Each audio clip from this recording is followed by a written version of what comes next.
Dear BuzzFeed, my name is Joshua Gonzalez, and I'm a senior at University of Detroit Jesuit High School. All my life, I have aimed to spread love and hope to everyone I've encountered. This desire to serve has led my classmates and I to form a new ministry we call the Paul Bear Ministry. This ministry's aim is to serve homeless veterans and other homeless people who have little to no loved ones present at their funeral. As pallbearers, we ultimately become the person's family or loved one. My classmates and I believe that everyone deserves to be honored with dignity and respect as they are brought to their final resting place. And I saw a guy had a sign that said, "Homeless vet, Vietnam, please help me out." Freezing out. February 2014 in Patterson, Marine Sergeant Brett D'Alessandro had just returned from Afghanistan.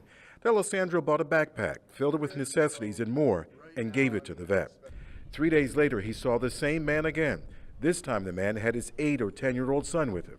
Before I can get a word out, the little kid said, "Thank you so much for the backpack. I no longer have to go to school, carry my books in my hands. I could carry them in my backpack." And then the guy said, "Thank you so much for the warmer layers that were in the backpack. They've been keeping my wife, who's sick at the homeless shelter, warm." D'Alessandro doesn't judge. He too got help for PTSD and understands the struggles of readjusting to home life that leads some to homelessness. It's a bunch of different things to make one perfect storm. Those two street encounters led D'Alessandro to form the nonprofit Backpacks for Life. So I put comic books in there, and then I put because a Ziploc bag, you can put anything in a Ziploc bag, and then I put toiletries in the Ziploc bag. D'Alessandro stuffs the backpacks with pamphlets from other organizations to give homeless vets information and options to rebuild their lives. You can't build a house by yourself. Nor can you run Backpacks for Life by yourself. So D'Alessandro enlists friends. An 11-year-old little girl is doing something even bigger than her own birthday party this year. She is giving back to soldiers fighting overseas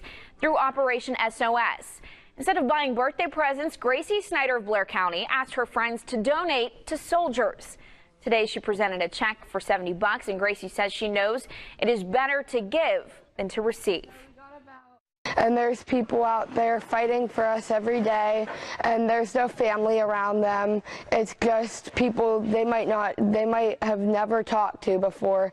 And it doesn't matter how young, how old, how big the thing you do is, you can always get involved.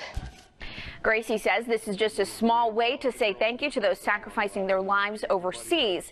She turns 12. So first of all, the things that I bought I bought 4 of these Market Pantry beef jerky, these little travel size daily moisturizing creams, this little lotions, because I figured it'd be something good to have, and also chapsticks. So Mio Energy, my husband really likes these, so we thought that they might enjoy adding those to water. Jolly Ranchers, this was my husband's idea. He thought that that would be really good. And then also all-purpose towelettes. They're just basically like baby wipes, but you could use them for anything. You can use them for wiping your face or anything like that. I did buy a package of these little Christmas Kleenexes. They're just like a little travel pack type of thing, and I'm going to be separating these out and giving each guy a little travel pack of Kleenex. Then also I got these little reindeer shaped cookies. I'll be including one of those in each package as well. This is the 7th annual Sticks for Soldiers Lacrosse Classic. It's a great tradition we do here. It's to support wounded veterans who come back from the wars. I think it's important for all the youth today to understand the sacrifices that are being made by our military, and particularly the student athletes that are competing here today. Events like this, it brings out awareness not only to the students and to the teams, but to the community around.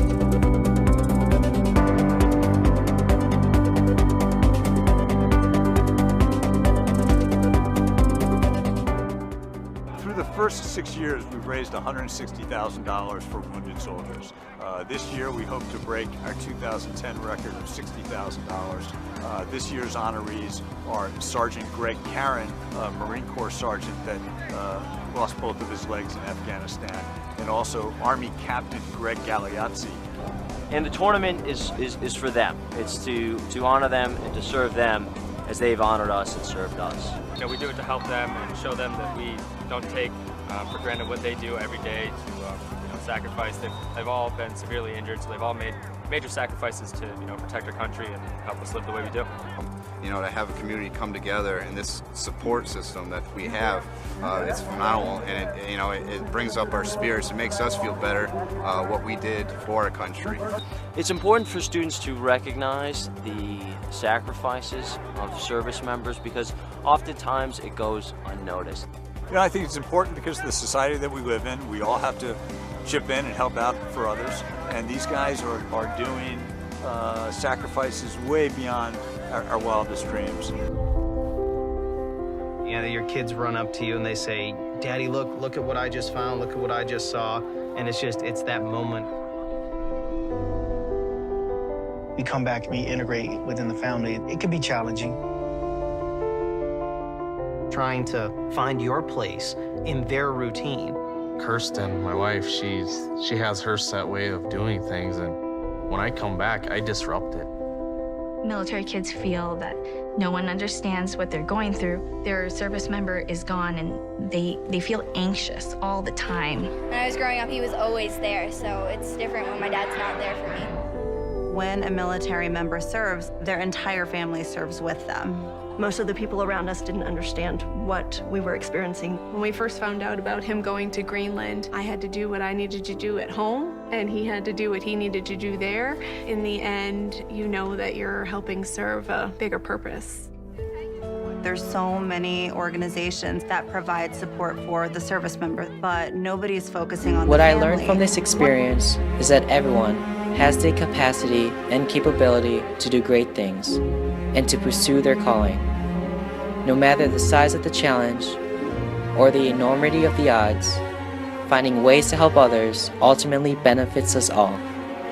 Thank you. Thanks for listening. Joshua Gonzalez.